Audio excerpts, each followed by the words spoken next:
Hi everyone, Mike White here. Welcome to this week's vlog post. Very interesting series of events taking place since we spoke last week.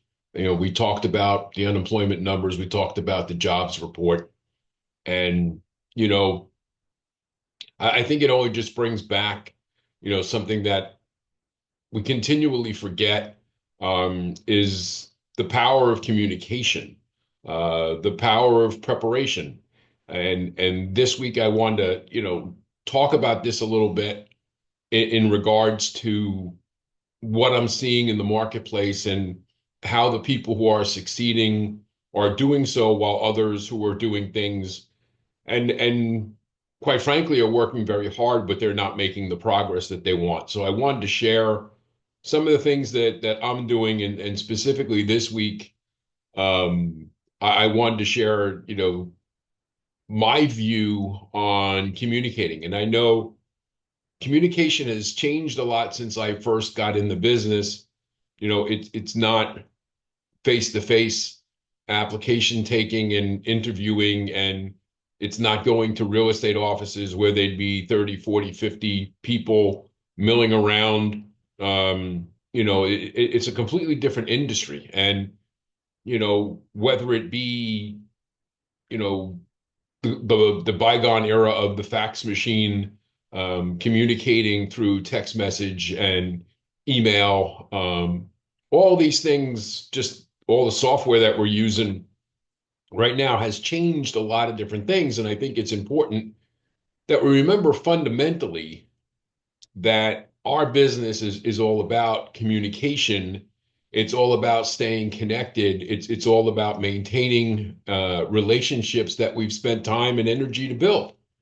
And so this week I've talked, you know, about this a lot, and I just wanted to drive the point home in this area, and I call it talk, text, and task: how to win in 2015. And no better time than now to talk about how important it is, to communicate effectively. You can't win in this environment if you're not going to communicate effectively. And unfortunately, too many people are failing to understand the value in just plain old talking to people. Now, I know it's very easy in today's day and age to just send a text or an email and then move on. The problem with text and email is you can end up in a death spiral of chain emails or chain text messages. And it's really important for us to realize that picking up the phone and actually speaking to a human being and having a conversation can eliminate dozens of emails or text messages back and forth. And also, you don't realize the power of that 1 to 3 minute phone call can open up avenues that you wouldn't get in a simple text message or a simple email. It certainly is much more effective in the fact that you get to hear the tone of voice, the inflections people are making, how they're saying certain things that you won't get in the written word. It's very hard to, without all kinds of emojis and stuff in a text message, or to understand in an email exactly what people are thinking about to fully comprehend the situation. And I think it's really important that we remember picking up the phone. The phone was originally made to speak to other people. And yes, text messages and photographs and emails and all the different data connecting to the internet that you can do with the phone are very important. But the primary focus of the phone is should still be communicating personally with other people. And in our business, if you're not going to separate yourself from algorithms and technology to the extent where you're at least willing to speak to somebody for a few minutes at a time, you could get lost in driving people to believe that the personal touch, personal communication is no longer part of our business. And I think you're making a big mistake.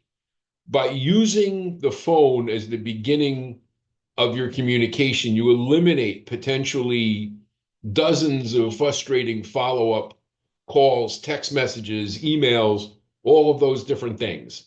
And it saves you time.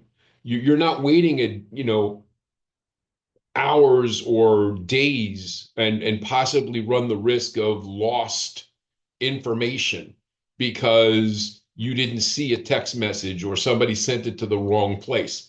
You're actually having that conversation. And I think it's important that you remember that. And then the same holds true with making sure that you extend that communication to the referral partner and making sure that you're speaking to them as well. Because again, following up with those referral partners shows how well you're taking care of their referrals.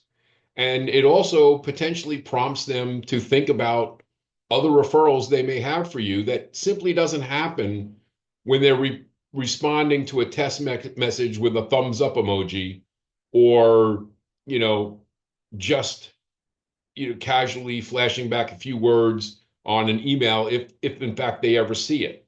So the important piece about this is making sure that you talk first. If you want to text, after that to confirm that, if you get into a relationship with people once things are going and you have simple questions or simple answers that can't be mistaken on a text message, I think that's fine.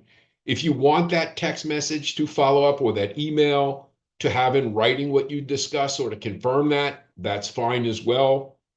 But it's really important that that happens. And the last piece of this puzzle is to task yourself on what's next. What's the follow up? When am I speaking to this person again? And that is the big hole in most people's businesses. And it's why they don't succeed to the level that they should be.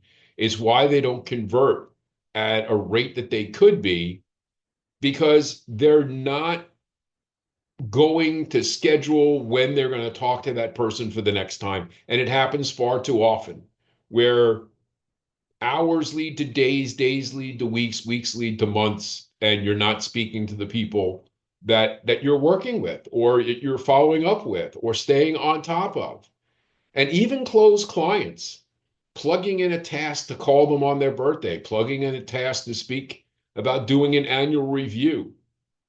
Just put a note in there in your file, schedule it, task yourself to pick up the phone and make a call and say hello, just to touch base. You will be surprised at the amount of business that you generate because you remembered to stay connected to somebody and you reinvigorated those brain cells for that person to think about you and to refer you for that matter. So just keep in mind it's talk, speak to people directly, text or email if you want to follow up in writing. But most importantly, at the end, don't forget to task yourself with whatever the follow-up activity is going to be for that person so that you don't forget to stay connected with them so that they don't forget that you exist and how valuable you are to people that need what it is that you do. And as I started out last, I want to cover about the BLS jobs report last week. We've gone on and on here about the BLS. I've had some very unkind things to say and what those initials really should stand for as opposed to what they do stand for. And last Friday was no difference to me about what they've done for the last few years. Is they literally torpedoed the markets last Friday between information that was not based in anything live, information that was done largely to, you know, I don't know, manipulate the markets into believing, certain things are happening when they're not, when there's no other data that will corroborate what they're saying. To rely so heavily on picking up the phone and doing those household surveys. And let's be honest, do we think for a second? I mean, when you're picking up the phone and they're calling these households and getting the responses that they're getting, this is the BLS, and we know how flawed their systems are. What do you think? Because if picking up the phone and calling people at random was going to give you accurate information then all the polls in the presidential election would have been spot on and perfect, wouldn't they? Clearly, we can tell by political polling how bad relying on people picking up the phone and calling other people to talk to them, how bad that information is and how it will not hold up in reality over the long haul. And we've seen that. So my hope is in 2025 that some people get into the government and get into the BLS and change their system around. Let's get some real-time data involved. Let's take a look at the algorithms we're using to calculate information, especially these seasonally adjusted numbers, especially information that tells us how many jobs are out there or how many job openings there are, when statistically, I've seen information where better than 20% of all the jobs that you can see or people that are available or open are fraudulent. So if 20% or more of the base market is totally fictitious, what do you think about the rest of it, especially when a company posts a job and they post it on 5 or 10 different websites? And how many times are we counting that one job? So the system is flawed. And you know what? As adults, we got to admit, we got to figure out how they're going to fix it or find a better way of coming up with the numbers, because the way they're doing it now, just can't be tolerated any longer. So just keep that in mind. Now, the good news is, even though the jobs numbers, the BLS report torpedoed the market last Friday, PPI and CPI have come back and at least convinced the markets that we weren't in a death spiral of inflation. And the fact of the matter is, maybe the markets overreacted to the BLS report, and we got some gains back, and hopefully unemployment numbers today and home data, home sales data, and things that are going to come up, building permits, et cetera, are going to come up on Friday, will help us. I hope we get a nice rebound in the market, at least to get us back to where we were prior to the jobs report, pulling the wind out of the sails. So as always, if you have any questions or comments, it's Mike at imtcoaching.com. We'll talk to you again next week. Take care.